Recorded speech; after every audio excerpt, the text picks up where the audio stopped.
谁辜负了这场国庆晚会，谁就是国家的罪人嘛。那谁辜负了呢？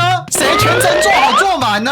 谁提前离席呢？哎呀，一翻两瞪眼呐、韩跟赖，我总结4个字叫高来高去。不过呢，有人是高手低啦，那有的呢是具备高度啊。人家说高手出招，见刀不见血。赖清德为什么判定说韩国瑜把这场当他的造势？是不是这样？他确实没有错放这一个展现自己在这一场里面高度的机会。所以呢，这一次赖清德真的是难受想哭啊！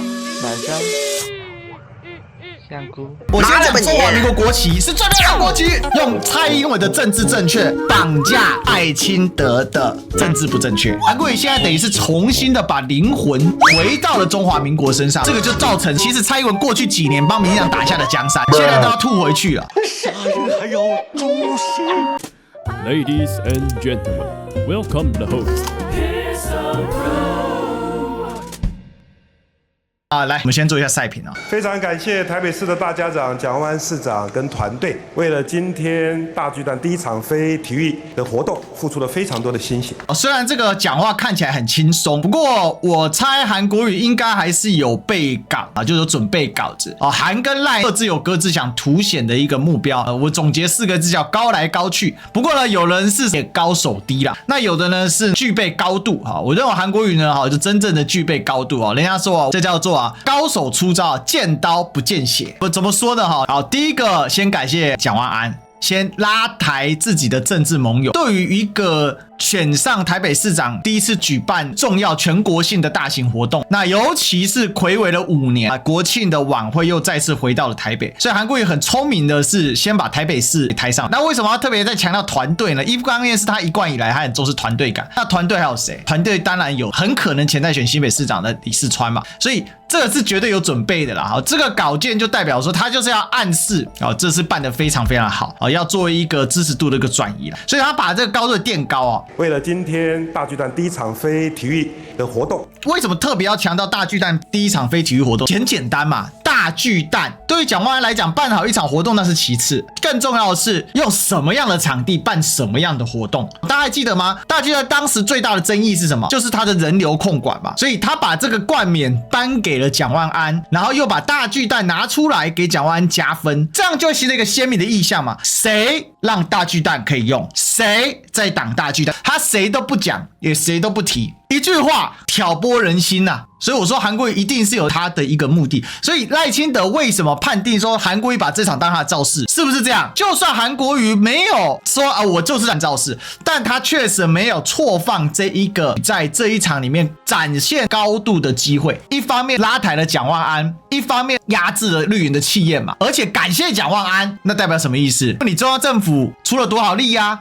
那在这个 moment， 韩国瑜纵然没有要采科的心，但是他把大巨蛋点出来，大家自己就会去联想了嘛。再来要感谢卓荣泰院长，特别提卓荣泰，为什么？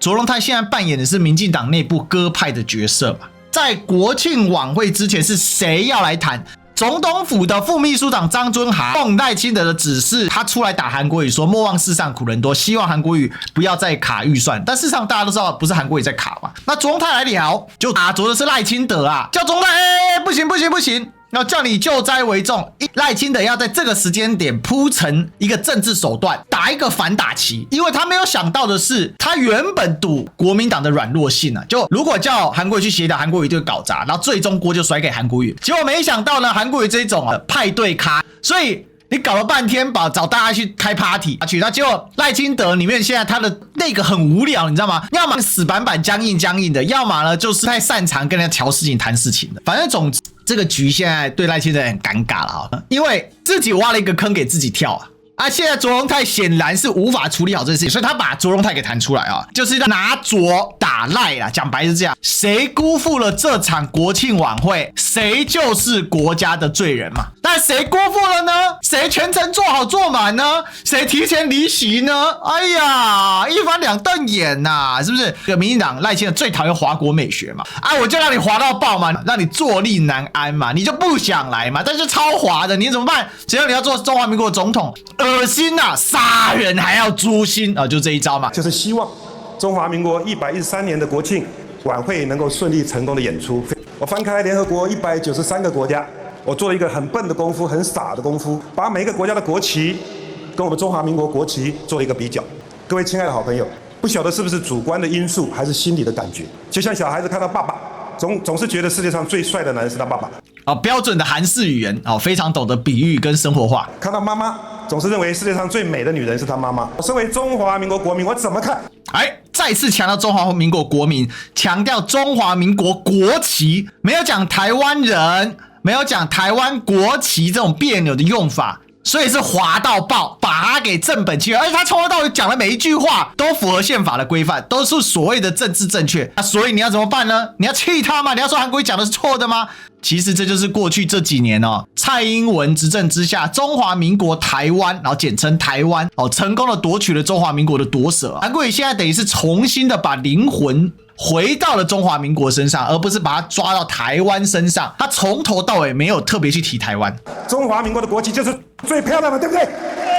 我先讲中华民国国旗是最漂亮的国旗，用蔡英文的政治正确绑架赖清德的政治不正确。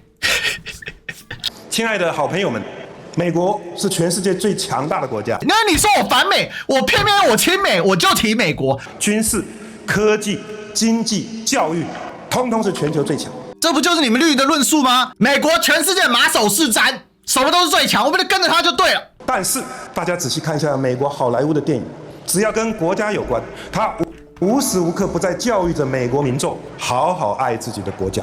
这相当于是给爸爸借了一顶龟冠啦，给你自己戴上啦。我们今天呢强调爱国教育，我们今天强调中华民国，我们效法是谁？美国才是最爱国的人。美国呢，好莱坞里面一大堆这种文化，所以呢，我今天拿好莱坞来讲，我们学的是爸爸，问他有学对岸，一根筋两头堵你知道吗？要么蔡英文旗对，那赖清德就错；赖清德对，那蔡英文要错。但问题怎么对怎么错，中间还有一个美国那两个全部都错，错到底，你怎么办？所以你只能同意他嘛。亲爱的国人朋友们，我们自己扪心自问，我们有多久没有爱自己的国家？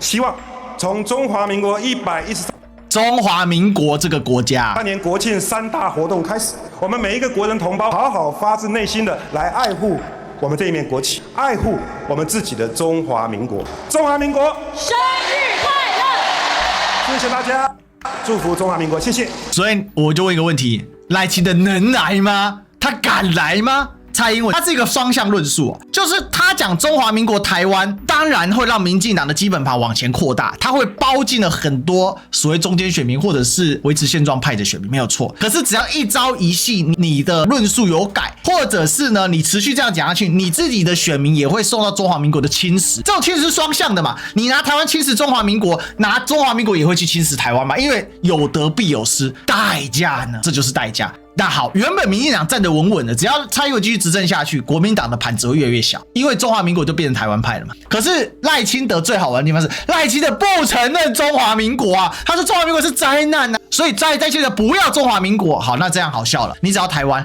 但问题是台湾跟中华民国已经黏在一起了，粘黏在一起，被蔡英文黏在一起了，所以这时候还会跳出来说，大家喊生日快乐，为中华民国生日快乐，是113年的生日哦。那这个时候不就是你又把台湾那一派给拖出来，你的台独论述就尴尬啦。所以又是拿蔡英文的旗打赖清德的旗啊，蔡旗跟赖旗在这场里面至少已经打了3次了，这个就造成其实蔡英文过去几年帮民进党打下的江山啊，现在都要吐回去了。所以呢，这一次赖清德真的是痛苦啊，难受想哭啊。